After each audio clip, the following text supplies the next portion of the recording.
भगोड़ापन दोष जो किसी भी इंसान को गर्त में धकेल देता है। जीवन में जब भी बाधाएं आए पलायन मत करिए। एक बार साला भागने की आदत पड़ गई, जिंदगी भर आदमी भागता रहता है, सारी उम्र भागता रहता है। याद रखना, पेड़ कट जाने के बाद दोबारा बड़ा हो जाता है, चांद फिर से बड़ा हो जाता है। इस बदलती बिगड़ती दुनिया में कुछ भी स्टेबल नहीं है, चीजें बदलती ही रहती हैं। कोई भी चीज लंबे समय तक होती ही नहीं। अच्छे दिन भी हमेशा लंबे समय तक नहीं रहते और खराब दिन भी हमेशा लंबे समय तक नहीं रहते। याद रखना, कठिनाइयों से घबराना नहीं। कठिनाइयां और बाधाएं सिर्फ कमजोर को कमजोर करने आती हैं। कठिनाइयां और बाधाएं सिर्फ कमजोर को कमजोर करने आती हैं और उन्हीं को दबा पाती हैं साला जो पहले से कमजोर है। मजा तब आता है जब कठिनाइयां और बाधाएं आपसे टकराएं, तो उनको मजा आए कि साला किसी मर्द से टकराए हैं। जब टकराएं तो उनको मजा आना चाहिए कि कोई आदमी टकरा है, कोई औरत टकरी है। साला हालत खराब हो जाए एक बार। ऐसा नहीं कि जरा सी गर्म हवा चली और बिस्तर बंद कर दिया कि हमारी तो होली काम। सबसे आसान तरीका क्या है? पलायन। हर आदमी थोड़ी सी प्रॉब्लम आते ही यही रास्ता चुनता है। महापाप है, आज मुझसे सुन लेना। कोई भी धंधा करना, पलायन मत करना। एक बार पलायन किया साला गंदी आदत लग जाएगी। यहां से वहां जाओगे, वहां से कहीं और जाओगे, वहां से कहीं। अरे चुनौतियों का सामना करना एक बार सीख गए ना, पलायन की नौबत कभी जिंदगी में नहीं आएगी। कठिनाइयां पलायन करेंगी, प्रॉब्लम पलायन करेंगी, चुनौतियां पलायन करेंगी और दूर से ही देख के घबरा जाएंगी। साला कहीं चले जाना, इस पे ना जाना, ये निपटा देगा। आपको क्या लगता है जो लोग कामयाब हुए हैं उनको चुनौतियां नहीं? और हर आदमी भागना चाहता है। वो अर्जुन को देखो कि बीच लड़ाई में, लड़ाई शुरू होने की है, उसके बीच में कह रहा है ना, कुरुक्षेत्र के युद्ध में सब तैयार हैं, दोनों सेनाएं आमने सामने खड़ी हैं, सब घर बार छोड़ के आए हैं और उसके बीच में कहता है ना, नहीं लड़ता। क्यों नहीं लड़ता? अपना तर्क है उसके पास भी।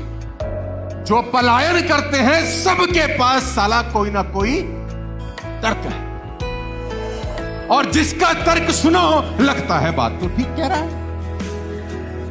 अर्जुन भी बात ठीक कह रहा है। अपनों को मारना पड़े, ऐसा राज्य मिले तो क्या करना है? इस राज्य का पलायन करना है, छोड़ दो, नहीं लड़ना, नहीं चाहिए राजपाट। ऐसे में एक बढ़िया अपलाइन का होना बहुत जरूरी है। ऐसे में एक बढ़िया अपलाइन, कृष्ण के अलावा कोई और अपलाइन होता तो शायद अर्जुन पलायन कर जाता। कोई और होता तो पलायन, वो तर्क ही ऐसा दे रहा है। आपकी टीम में कोई पलायन करेगा, तर्क ऐसा देगा, आपके पास जवाब ही नहीं। आप बोलते हो बात तो ठीक कह रहा है, इसको कैसे रोकूं, जाने दो, ऑल द बेस्ट, जा। लेकिन भगवान कृष्ण ने अर्जुन को यह नहीं बोला जा। भगवान कृष्ण ने अर्जुन को यह बोला कि यह टाइम है ये बात करने का। पहले क्यों नहीं सोचा बे? तेरी वजह से कितने लोग घर बार छोड़ के आए हैं। कम ऑन, तेरी वजह से बहुत सारे राजा लोग आ गए हैं लड़ने। उनको क्या मुंह दिखाएगा? वो तो घर जाके बोल के आए हैं कि या तो मरेंगे या मारेंगे, धर्मयुद्ध है, लड़ेंगे। और आज तू अगर भाग गया तो वो घर जाके क्या मुंह दिखाएंगे? ऐसा ही मैं तुमको बोलता हूं, ये जितने सामने बैठे हो काले कोट में, तुम्हारी वजह से साला बड़े सारे लोग घर बार छोड़ के आए हैं। तुम्हारी वजह से बहुत सारे लोगों ने नौकरियां छोड़ी हैं। अभी पलायन का रास्ता नहीं है मेरे दोस्त। ये पहले सोचना चाहिए था, आने से पहले। इतिहास उनको कभी इज्जत नहीं देता मेरे दोस्त जो बिन पैंदे के लोटे होते हैं। याद रखना मेरी बात, उनकी इज्जत होती ही नहीं है। इज्जत उनकी होती है जो अंगद की तरह पैर गाड़ देते हैं, कठिनाइयां कुछ भी हो साला फिर से खड़े हो जाते हैं और अपना बिजनेस बड़ा कर लेते हैं।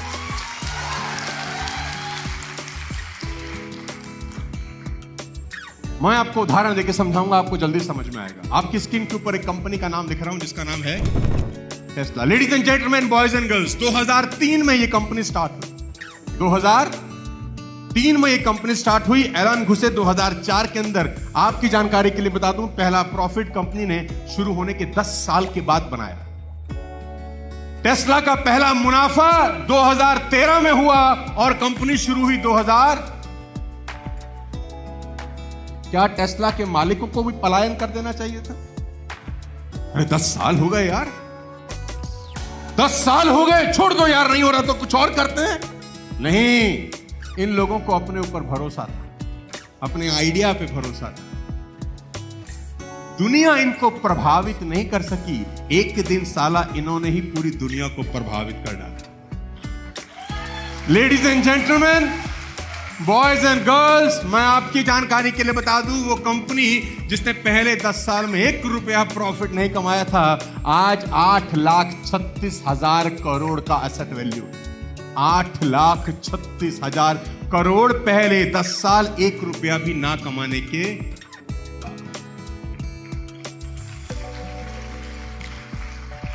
और ये कहानियां सुनने के लिए नहीं है, इनको जिंदगी में इंप्लीमेंट करना बस। आपकी स्क्रीन के ऊपर फेडेक्स का एग्जांपल आपको देता हूं आज। फेडेक्स 1971 में स्टार्ट हुई, पहला प्रॉफिट 1975 यानी अपनी स्थापना के 4 साल के बाद बनाया इस कंपनी ने। यानी पहले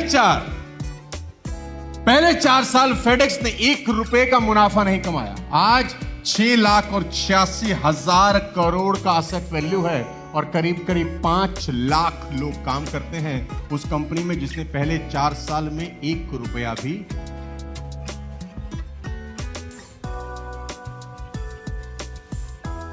बड़े लोग यूं ही साला बड़े नहीं हो गए, शेर का जिगरा लेके आए थे, अपने काम पे भरोसा था। ऐसा नहीं था कि 4 लोग पिन मारे तो साला गुब्बारा ही फट के हाथ में आ जाए।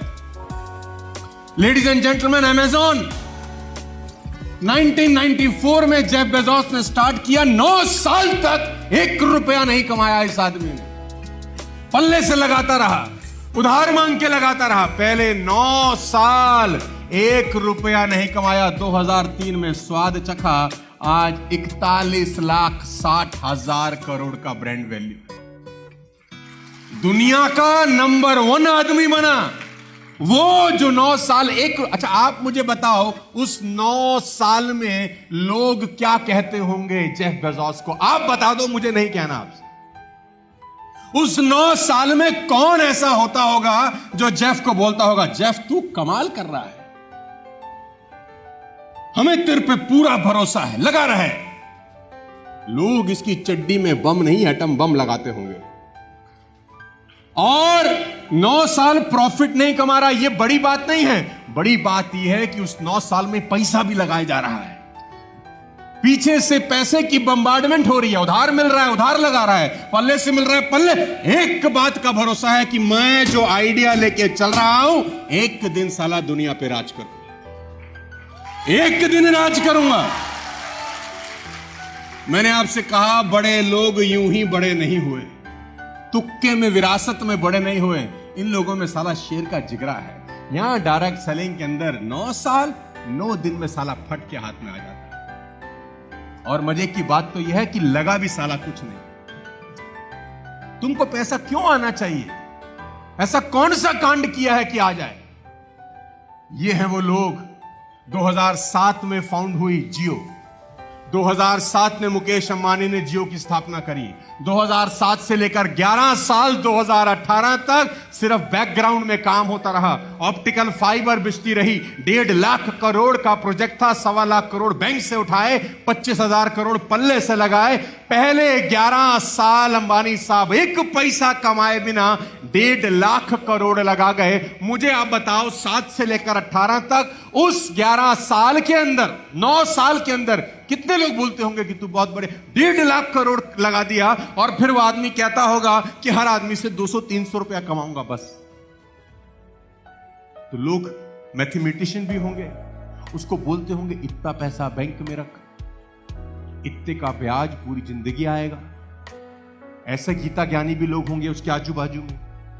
लेकिन मजे की बात तो यह थी, उसको पता था ऐसे हरामखोरों से सलाह नहीं लेनी।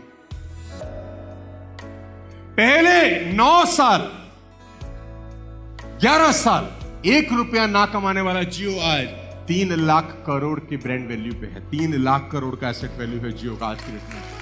$38 बिलियन, 3 लाख करोड़। आईपीएल क्या, जियो सिनेमा क्या, हर चीज में घुसा है। 2 साल तक तुमको फ्री दिया है।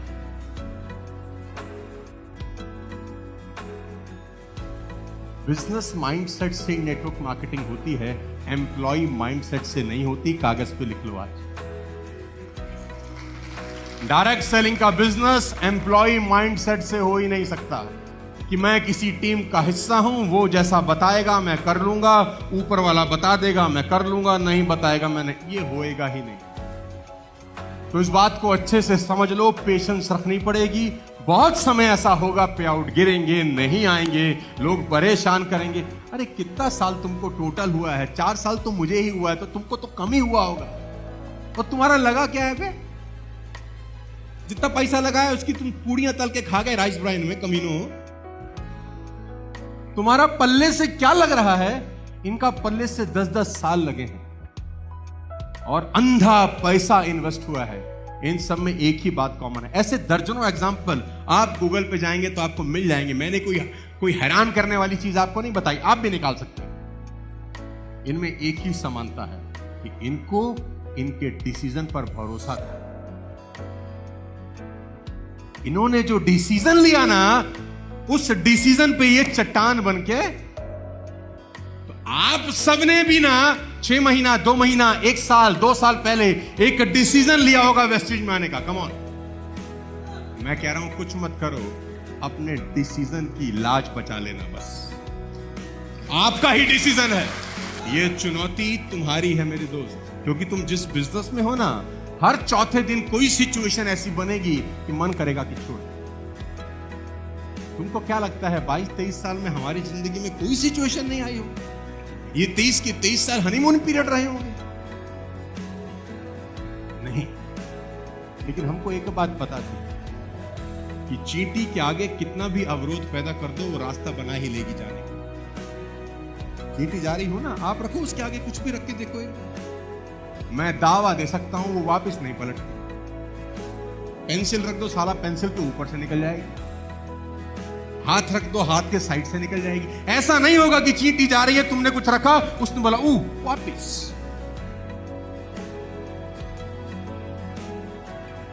इतना छोटा सा जीव जब पलायन नहीं करता, तुम तो महाजीव हो मेरे दोस्त, तुम कैसे पलायन कर सकते हो? इतना छोटा सा जीव पलटता नहीं है यार। बिजनेस करने के लिए सबसे पहले बिजनेस में रुकना जरूरी है मेरे दोस्त। मैं आपको 1000 चीजें बता दूं, कोई फायदा ही नहीं है अगर ये बात समझ में ना आए कि ये बिजनेस रुक के ही होगा। हर व्यक्ति फेल होता है, धूल में गिरता ही है। आप सबके साथ अगर ऐसी घटनाएं हो रही हैं तो खुशकिस्मत हो, ऊपर देख के धन्यवाद देना ईश्वर का कि तुम्हारा बढ़िया टेस्ट लिया जा रहा है, सही जगह पे लिया जा रहा है। पलायन नहीं करना मेरे दोस्त, भागना। वादा करो भागोगे तो नहीं। कम ऑन, दोनों हाथ ऊपर उठा के बोलो यार, कम ऑन, दोनों हाथ उठ। आप बोल दो सर पलायन नहीं करेंगे। वन मोर टाइम, पलायन नहीं करेंगे। चाहे कुछ हो जाए, कितनी आंधियां उड़े, कितने तूफान उठे, दुनिया छोड़ देंगे लेकिन साला करेंगे यही कंपनी, और आखिरी तक डट के करेंगे। भाई ये डिटर्मिनेशन चाहिए मेरे दोस्त। We need determination.